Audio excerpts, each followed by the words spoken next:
Jinél Fourie, thank you so much for bringing me to your favorite bar, and I have written this down, La Pepita in Barcelona, Spain. Indeed, welcome to my favorite bar, La Pepita. It's an amazing restaurant in Barcelona. I don't actually know how long it's been around, but I used to travel to Spain, to Barcelona pretty often for work, and would always stay in hotels somewhere around La Pepita. And I stumbled across this place one night, hungry and thirsty. And then I became a regular. So every time I go even remotely close to Barcelona, I try and get a La Pepita meal and a double rum and coke at the bar with Alfred, the bartender, who somehow remembers me, greets me by name every time I walk in, even if 2 years pass between each time he sees me. And I just love it. It's homely, it's cozy, it's got writing all over the walls, all over the tables. It's lovely. Do you know, there's two things there. It possibly is the $100 tip that you leave every time that gets them to remember you. But isn't it amazing? I only know one thing about hospitality, and that was something a professor of hospitality taught me once. He said, the taste of the roast is often determined by the hand of the host.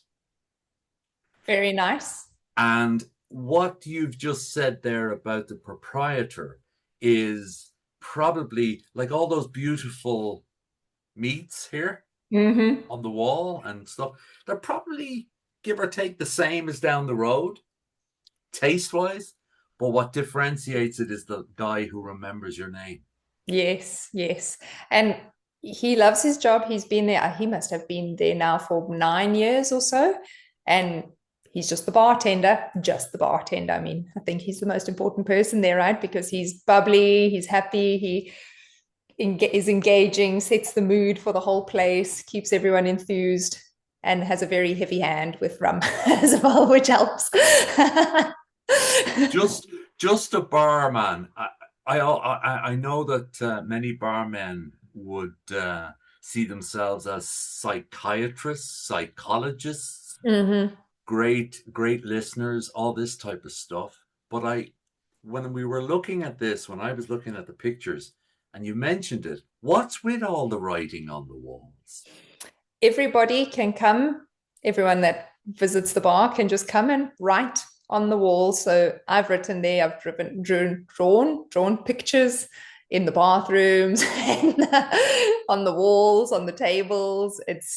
I don't know, it's just a nice way of commemorating everyone that's been there, I suppose. Isn't it wonderful? Because it's individual. Yeah. It's an individual little note. And I often wonder about graffiti and stuff. That if you allowed graffiti and it wasn't sort of this thing that you got penalized for, people probably wouldn't do it. It's a bit like smoking when you're a kid or drinking when if everybody says, oh yeah, that's fine. Yeah. And it's not so exciting anymore, right? It's not so exciting anymore, but it seems like a type of place that you would be very proud to bring a tourist or a friend if you were visiting to, because you know what you're going to get. Consistency. Yes, and the food is delicious. It has become, though, I think, an Instagram hotspot as of late. So now if you want to get a table there, you have to book well in advance and so on, which is unfortunate. I found it, it was still a sort of hidden gem, and it will stay as such in my heart. And I've had many fond memories there. I celebrated one of my birthdays there on a work trip. But yeah, it's a great place. Highly recommend to anyone going to Barcelona.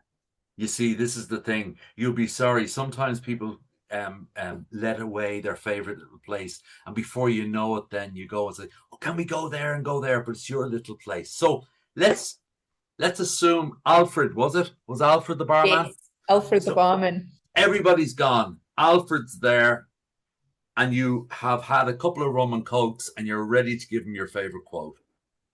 What is it? So this is a tough one for me because someone a few years ago gave me a tidbit, which is that they have a life quotes and frameworks list, right, where they store all their favorite quotes that they hear. So I have now started one of these as well over the last couple of years, but there's 4 quotes that are my favorite quotes out of this list. They're short, but I'll share all of them with you if we have the time. So the first one is, I'm thinking maybe we go in chronological order. When I was 20 or so, I was living in Mexico at the time, and I had an ice cream shop that I was running, and I was trying to diversify my business portfolio, right? So I wanted to do online ice cream making classes. So kind of at the start of e-commerce, online videos that people could pay subscriptions to and stuff.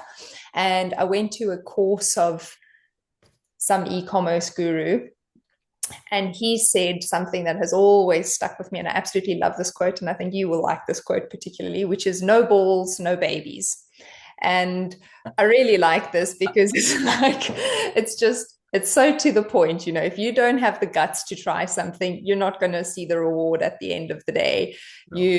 You just have to have the cojones to put yourself out there, try things, be a bit brave, be courageous, and then you'll see the fruits of your labor, which I really like. I love that other little edge, the implied, it's just the metaphor. It also is so South African. It is so sort of, yes, I love it because it makes you think. And then you think. And then you're like, aha, gotcha. It's wonderful. I love that. Writing that one down. It sounds crude at the beginning, but then you're like, wow, it's actually a really deep phrase. The irony is there's nothing at all crude about what reproduction at all. It's why we're all here, and yet it's like a taboo. But anyway, that's a different show. Yes. Your second one. My second one, I was 21 at the time, and I was back in South Africa.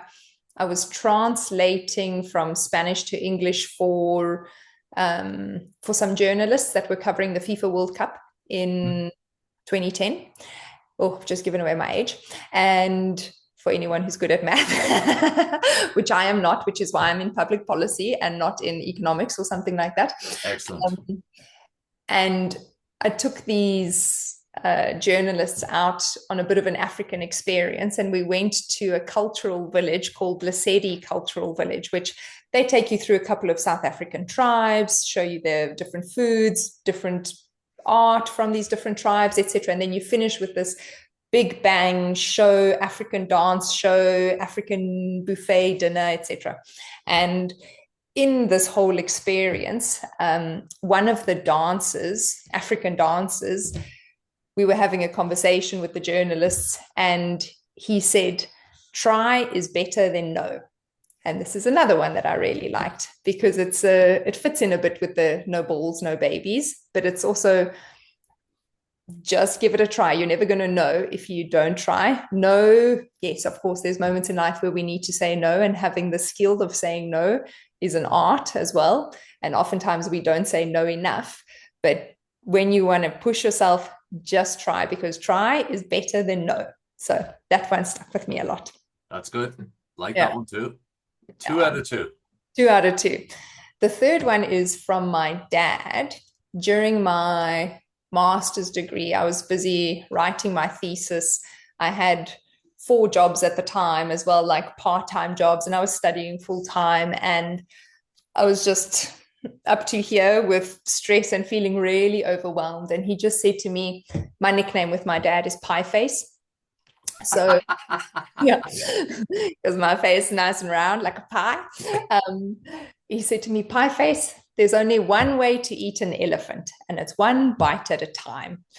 And this one I really like, and I try and remind myself of it as often as I can. It's also the little symbol on my WhatsApp. So if you go into my WhatsApp, you see there's a little elephant there, and it's because it's always reminding me that it's only one way to eat an elephant, and it's one bite at a time. And I love this because I'm South African. Elephants generally just resonate with me, but so often we can be up against these seemingly mammoth tasks, and we don't know our heads from our tails.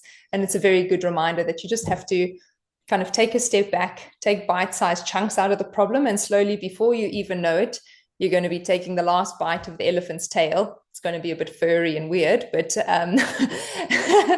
then it's done, right? But you know what's really wonderful about that particular one is you've localized it to something that you really have a passion about, which is obviously animals, creatures, your homeland, all that type of stuff.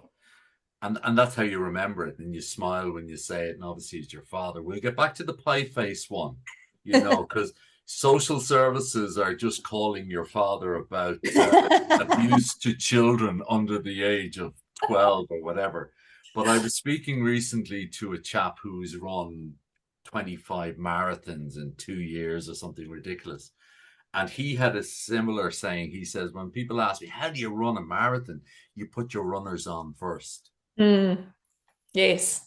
Because if you think about the 24.5 miles, oh, yeah. It's daunting. It seems daunting. Parks, right? Well, if you actually think about, well, I better buy a good pair of shoes.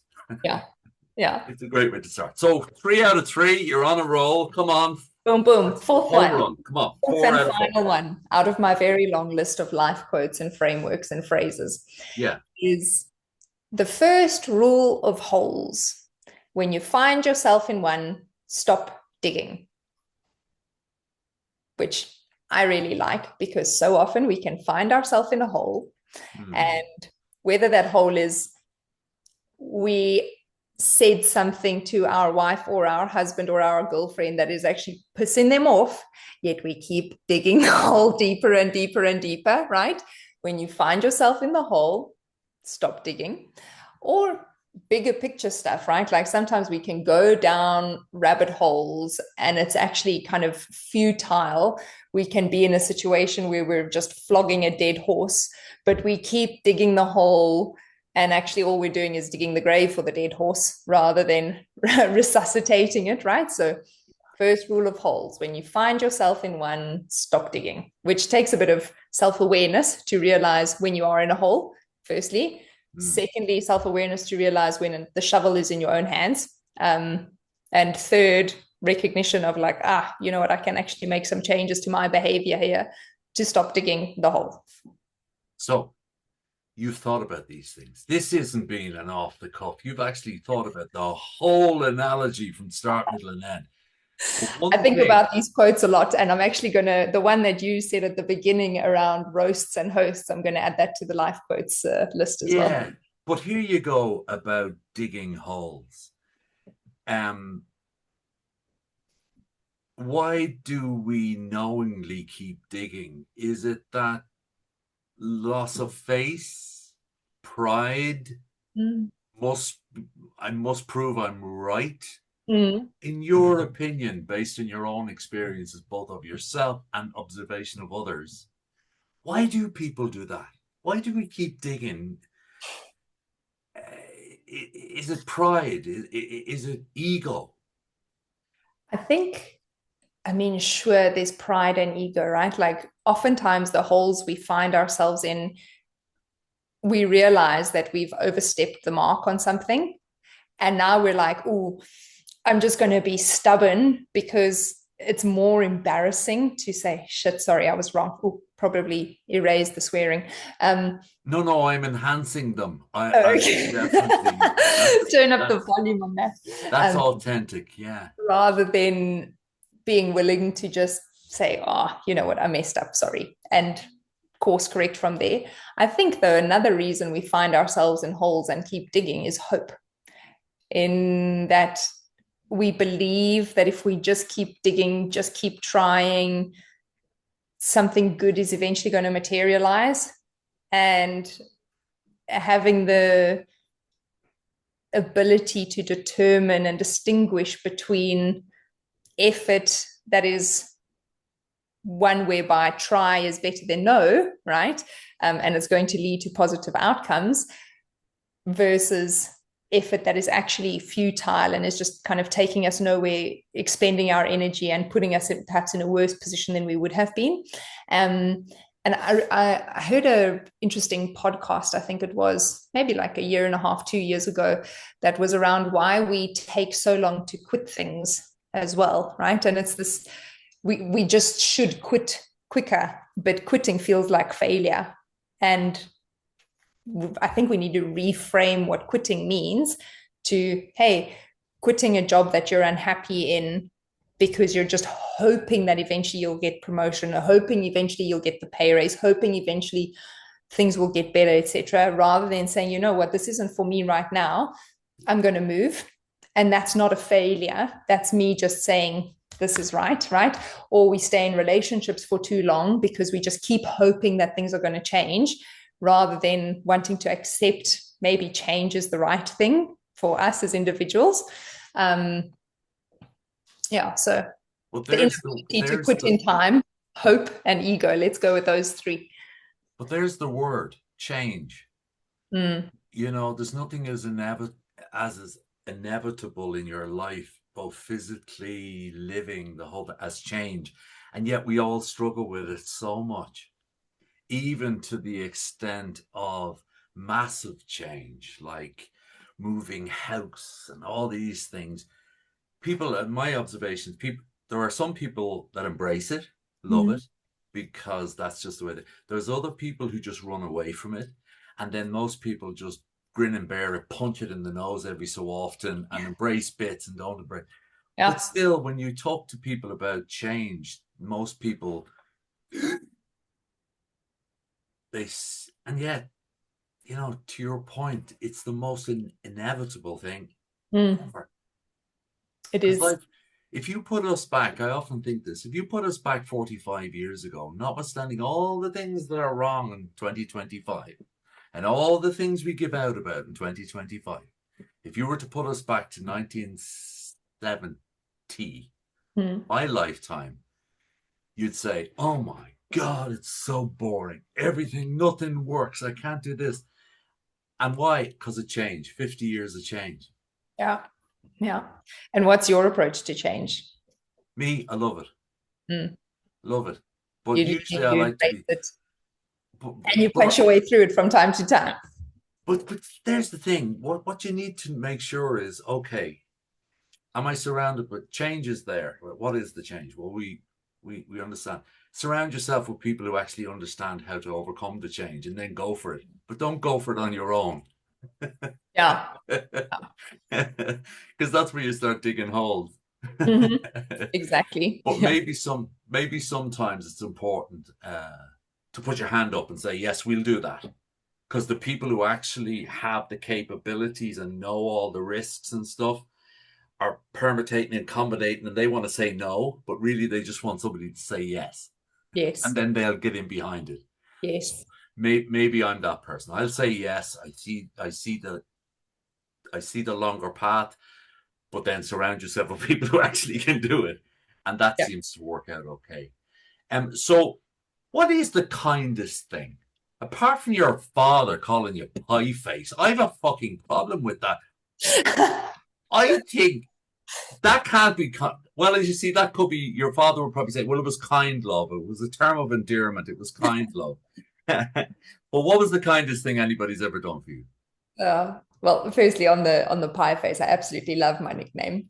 Of course you do. Because it's such an odd one. And I used to, as a kid, ask him, Daddy, why do you call me pie face? And he would say, because you're 22/7, which is the mathematical formula for pi. And obviously that went straight over my head as a kid, but now it's kind of stuck with me that pi is 22/7, right? Okay, we need to get this man on this show, and we'll have it. We do, because you're 20. What age were you when this was being explained to you? Maybe 5.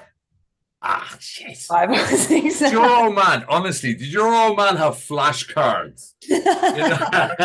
Like fatherhood, parenthood, when the guy, yeah. He's a legend. I think he 22/7 with him. That's the greatest answer. You know the way you're meant to talk to everybody as if they're a 5-year-old?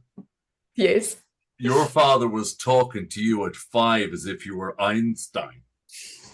Well, fake it And till you you make remember it. it. You remembered it. That's good. And I Okay. remembered it exactly. Kindest thing. Kindest thing. Kindest thing that's ever happened, that someone's ever done to me. Yeah. For I was thinking about this because it's difficult to pinpoint like one big kind act. Kindness, it's all the small moments of kindness that actually have the best impact on people's life, right? It's those small moments of reassurance. It's someone giving you a hug when you really just need to cry. It is someone reminding you that you need to be kind to yourself. All of these things aggregated are the kindest things that people do, I think. Showing up consistently is kindness. Listening to you without judgment is kind.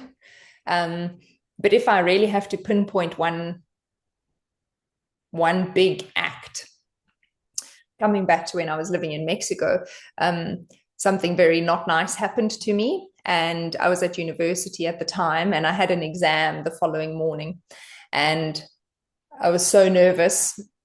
I was like completely distraught. And I went to university because I needed to tell my lecturer, sorry, there's no ways that I can sit this exam. Like something really bad has just happened to me. And she canceled her whole day. She said to me, absolutely no problem. I won't make this exam count for you. She canceled her whole day. She took me to the police station. She walked me through reporting the incident that had happened. She helped me get to the hospital for like a medical checkup. She just sat with me quietly the whole time, said to me, like, you don't need to talk. I'm just here for you. Held my hand from time to time.